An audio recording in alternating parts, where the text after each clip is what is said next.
네, 안녕하세요. 멘탈의 전부다의 철영입니다. 네, 요즘 시장 분위기가 별로 좋지 못하죠. 미국 증시의 강세를 주도했던 나스닥은 약 3주 동안 5.7% 조정을 받았고 비트코인은 거의 2달째 박스권에 머물러 있습니다. 미국 1위 기업이자 세계 최고의 기업 애플도 최고가 대비해서는 약 11% 정도 조정. AI 대장주였던 엔비디아도 최고가 대비 최대 16% 조정. 서학개미들의 최애 주식이라 할 수 있는 테슬라는 무려 22%나 조정을 받고 있는 등 그동안 강세를 이어오던 미국 주식들도 대부분 약세입니다. 현재 시장이 이렇게 약세를 보이는 원인은 크게 3가지 정도가 있는데요. 첫 번째는 강한 고용과 강한 경기, 그로 인한 강한 물가, 최종적으로 강한 금리 때문입니다. 고용이 좀처럼 약해지지 않고 있고 그로 인해 소비가 줄지 않으며 물가가 예상보다 끈끈하게 잘 버티고 있습니다. 직전에 발표된 미국의 소매 판매 지수도 전월 대비해서 0.7%가 증가했는데 최근 4개월째 증가 추세에 있습니다. 소비가 이렇게 잘 되니까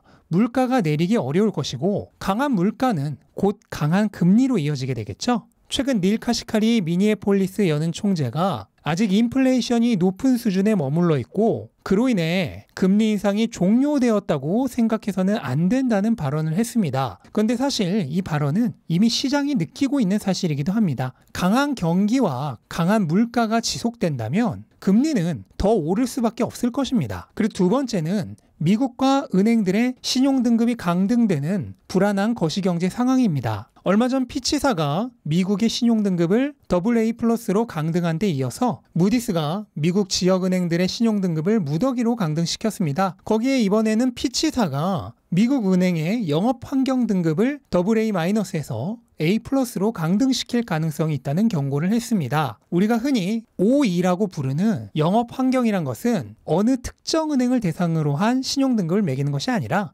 업종 전반에 대한 신용등급을 매기는 것을 의미합니다. 따라서 미국 5위의 신용등급이 강등되게 되면 실질적으로는 모든 미국 은행의 신용등급이 강등되는 것과 마찬가지의 효과가 나타납니다. 그리고 이런 불안한 거시경제 상황은 단기적으로는 안전자산 선호 심리를 부추기게 되죠. 그리고 세 번째로는 중국의 경기 침체와 부동산 위기입니다. 중국의 경기가 예상보다도 더 안 좋은 상황이 이어지는 가운데 중국 최대 부동산 기업인 비구이 위안이 디폴트될 상황에 처해져 있는 것도 엄청난 리스크로 부각이 되고 있습니다. 실제로 최근 비구이안은 만기가 돌아온 일부 채권에 대해서 상환을 하지 못한 것이 알려졌고요. 이거는 그만큼 현금 유동성이 고갈되어 있는 상황이라고 짐작해 볼 수 있겠습니다. JP모건의 분석에 따르면 중국의 부동산 위기가 확산되면 중국의 경제 성장률을 최대 0.4%포인트까지 끌어낼 수 있다고 경고하고 있습니다. 만약 도미노식 파산 사태가 커지게 된다면 장기적으로는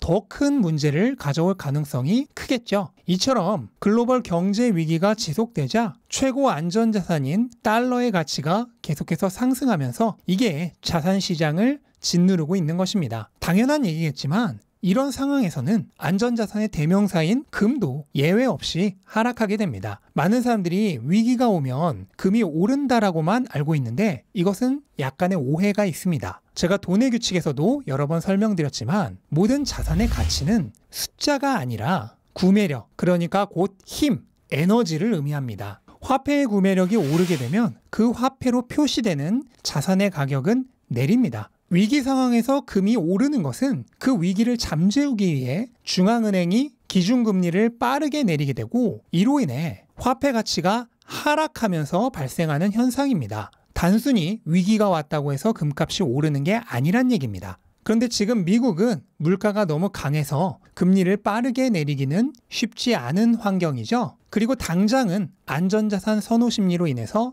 달러가 오르고 있습니다. 상황이 이러하다 보니 자산시장이 조정을 받을 수밖에 없는 것이죠. 거기에 9월은 대부분의 자산시장에게 있어 최악의 달이란 점도 투심을 약하게 만드는 원인 중 하나입니다. 이거는 증시도 마찬가지고요. 암호화폐 시장도 다를 바가 없습니다. 이렇게 9월이 최악의 달이란 것이 알려지다 보니 그것을 미리 피하기 위해 대체로 8월부터 매도세가 선행되어 발생하게 됩니다. 거기다 현재는 앞에서 말씀드린 것처럼 거시적 환경도 시장에 별로 우호적이지가 않죠. 따라서 지금 시점에서 섣불리 매수세가 붙기 어려운 것입니다. 그럼 우리는 어떻게 해야 될까요? 빨리 도망쳐야 할까요? 당연히 그럴 필요가 없습니다. 지금의 시장 환경이라고 하는 것은 결국 일시적인 문제일 뿐입니다. 금리는 제 아무리 더 오른다 하더라도 앞으로 정말 많아야 한두 번 정도일 테고 결국 내년에는 인하되는 일만 남아 있습니다. 미국과 은행들의 신용등급 강등은 단기적으론 안전자산 선호로 달러 강세가 되겠지만 장기적으로는 달러에 대한 신용 하락으로 달러 가치와 채권 수익률의 하락으로 이어지게 됩니다. 중국의 부동산 위기는 이미 2년 전에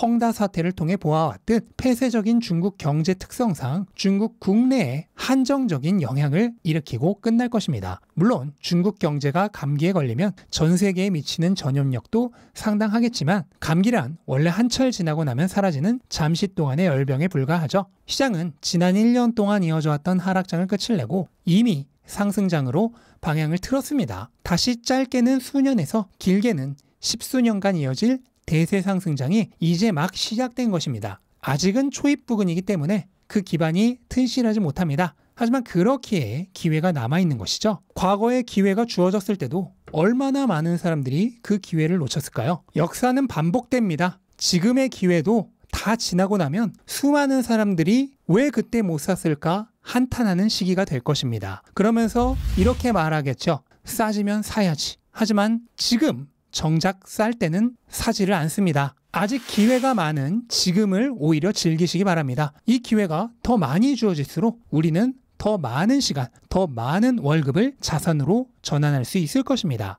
방향은 이미 정해져 있으니 그 속도가 너무 빠르길 바라기보단 오히려 천천히 오르기를 바라는 게 나을 것입니다. 무엇이든지 오를 때가 있으면 내릴 때가 있는 법입니다. 2023년 들어서 대부분의 자산시장은 오름세였습니다. 7월까지 비트코인은 77%가 올랐고 나스닥은 43%가 올랐습니다. 변동성이 낮기로 유명한 금조차도 7%가 올랐습니다. 2023년 화제의 중심이었던 AI의 핵심 엔비디아는 3배가 넘게 올랐고 테슬라도 2배가 넘게 올랐었습니다. 지금은 이 과열을 잠시 식혀가는 과정일 뿐입니다. 많이 올랐던 만큼 잠시 쉬어가는 시간도 필요합니다. 이렇게 거품을 빼고 가는 시간이 존재하기 때문에 나중에 더 오를 수 있는 것입니다. 조정의 시간이 충분하게 지나고 나면 다시 상승하는 때가 올 것입니다. 가격은 단기적으로는 결코 가치와 일치하는 법이 없습니다. 대부분은 심리에 의해 움직이게 됩니다. 하지만 시간이 흐르면